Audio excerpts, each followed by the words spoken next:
Assalamualaikum warahmatullahi wabarakatuh. Saudaraku, patuhilah perintah Allah, jauhilah larangannya. Kadang kita berbuat dosa, tahu itu yang kita lakukan salah, lalu logika kita menimbang, ini yang saya lakukan salah, saya lakukan terus, apa saya berhenti? Tapi peranan nafsu lebih dominan, lalu iblis membisiki, teman seperjalanan mendukung, tarikan kenikmatan dunia begitu menyihir kesadaran, akhirnya dosa tetap berlanjut. Lalu ada orang-orang yang sayang, tak ingin kita celaka, memperingatkan, tapi karena tarikan kegelapan lebih kuat, maka orang-orang itu malah dianggap musuh, pengganggu kesenangan, dianggap tak punya kesempatan mendapat kenikmatan yang sama seperti kita. Sehingga dianggap iri dengki terhadap nikmat dosa yang kita perbuat, begitu indahnya iblis mengemas. Dosa yang menjijikkan dikemas malah seperti menjadi suatu kebenaran yang punya dalih hukum hak asasi manusia, kebebasan berbuat. Ketika Allah masih sayang, maka kita akan diberi peringatan, jika tidak diindahkan maka peringatan yang diberikan Allah lebih keras dan keras, sampai nyawa bisa saja dicabut kapan saja. Allah menunjukkan bahwa Dialah yang memberikan azab yang teramat sangat, karena Allah bukan manusia, jadi tidak terikat oleh hukum hak asasi manusia, dan tak punya perikemanusiaan sebagaimana manusia. Hatinya orang yang sudah mati sebagaimana firman Allah Subhanahu wa Ta'ala, dan apakah orang yang sudah mati kemudian dia kami hidupkan, dan kami berikan kepadanya cahaya yang terang, yang dengan cahaya itu dia dapat berjalan di tengah-tengah masyarakat manusia, serupa dengan orang yang keadaannya berada dalam gelap gulita yang sekali-kali tidak dapat keluar daripadanya. Qs Al-An'am 122. Orang-orang yang hatinya mati itu sebagaimana orang mati, sebenarnya dia dalam kegelapan, tapi kegelapan dalam pola pikir dan hatinya, selalu meraba-raba dan mengira juga curiga, sebagaimana orang yang dalam kegelapan, pendapatnya juga tidak ada kebenaran di dalamnya karena berdasar pada rabaan dan prasangka gelapnya, orang yang buta di dunia, akan lebih buta di akhirat sana. Untuk membuang nafsu-nafsu badaniah dari hatimu, kamu harus berjuang melawannya dan jangan menyerah kepadanya dalam keadaan bagaimanapun juga dan dalam tempo kapanpun juga, sebab nafsu badaniah itu akan selalu hadir di dalam dirimu, untuk menggelincirkanmu lalai pada Allah dan berusaha meminta kamu puaskan. Kamu akan diajak untuk makan yang enak-enak, kamu akan diajak untuk merasakan kenikmatan dunia, kamu akan diajak untuk haus pada pujian, kamu akan diajak untuk memenuhi nafsu syahwatmu.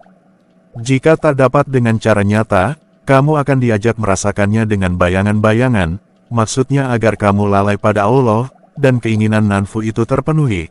Oleh karena itu, janganlah menghendaki sesuatu yang tidak dikehendaki oleh Allah, dengan berusaha menuliskan lafaz Allah di dadamu, agar hatimu selalu terjaga dan dijaga oleh Allah dengan ingatan padanya. Kehendakmu yang tidak sesuai dengan kehendak Allah adalah kehendak nafsu badaniah. Jika kehendak ini kamu turuti, maka ia akan merusak dirimu dan menjauhkanmu dari Allah.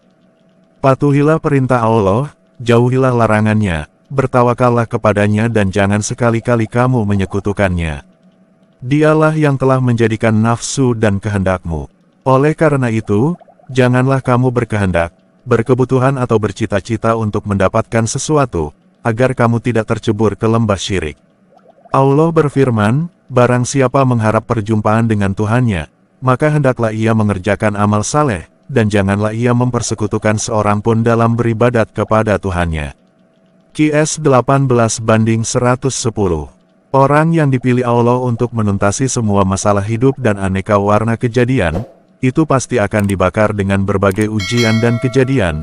Kejadian dan ujian itu untuk merubah bentuk sifat lemahnya seseorang sehingga menjadi kuat dan penempaan pada orang itu telah diarahkan Allah ke dalam suatu bentuk manusia yang akan menjadi pribadi yang tak lagi mementingkan dirinya sendiri. Semua sifat dan kejadian yang menimpanya adalah agar dia bermanfaat untuk orang lain. Seperti pisau yang dibakar oleh pandai besi, ditempa dengan palu berulang-ulang, agar menjadi pisau yang sangat tajam jika dipakai memotong. Dan semua pengasahan dan penempaan pisau itu melulu bukan untuk kepentingan si pisau tapi untuk apa yang akan dipotong oleh pisau. Jika seseorang itu menjalankan laku penempaan diri, sebenarnya dirinya itu dalam pembentukan yang dilakukan Allah. Allah menanamkan dalam hati orang itu untuk menempa diri, dan menanamkan kekuatan agar kuat ditempa, dibentuk menjadi pribadi yang ihsan, dan bermanfaat untuk siapa saja dan di mana saja. Apa yang datang dari Allah, entah peraturan, ilmu, cara hidup, dari yang terkecil, dari masalah sepele, sampai masalah yang besar, dari cara mencari pekerjaan, sampai cara beragama, apa yang diwariskan Nabi itu sudah cukup dan sempurna untuk diikuti, tanpa menambah atau mengurangi. Kita hanya perlu tahu semua apa yang diwariskan. Jangan karena tahu sedikit lalu membutakan mata pada pengetahuan yang lain. Sebab apa yang diwariskan Nabi itu sudah kelengkapan yang tak terbantah, sekalipun karena kita lebih memenangkan nafsu, dan hati masih tertutup untuk menerima kebenaran, karena ketakutan hilangnya entah kenikmatan, kedudukan, nama besar, lalu kita mementahkan kebenaran, sama sekali Nabi itu tak menyembunyikan ilmu yang dimiliki. Tapi ada kalanya ilmu itu diperoleh setelah menjalankan suatu amalan, seperti seorang yang bisa merasakan manisnya daging jeruk setelah mengupas kulitnya. Nabi memberikan jeruk, lalu kita tak pernah mau melakukan amaliyah mengupas kulitnya, maka sampai tua pun, daging jeruk yang manis, mustahil kita rasakan. Apa itu salah Nabi? Jelas bukan, itu salah kita sendiri, karena maunya dikupaskan, padahal kita punya nyawa, punya hati, punya pikiran, punya urat yang menggerakkan tangan karena dapat sinyal perintah dari hati, dan pikiran membuat cara terbaik menyelesaikan tugas, agar hasil akhir memuaskan dan banyak manfaat yang diperoleh. Kita ini insan, yang berbeda amalan kita, pekerjaan kita, diri kita, keluarga kita, seharusnya yang kita cari adalah keridoannya. Kita tetap insan yang sama-sama insan, tiada yang paling utama, semua sama. Tiada yang paling mulia di sisinya kecuali ketakwaan kita. Dan kita membutuhkan cinta yang suci, tanpa predikat, tanpa alasan, tanpa kepentingan, untuk menyatukan bahwa kita adalah insan yang sama punya nurani cinta yang suci. Hanya itu saja sebagai kesadaran, kita masih manusia, kita ini awal mula juga dilahirkan dari rahim berbeda, tidak ada yang sama, semua menempuh perjalanannya.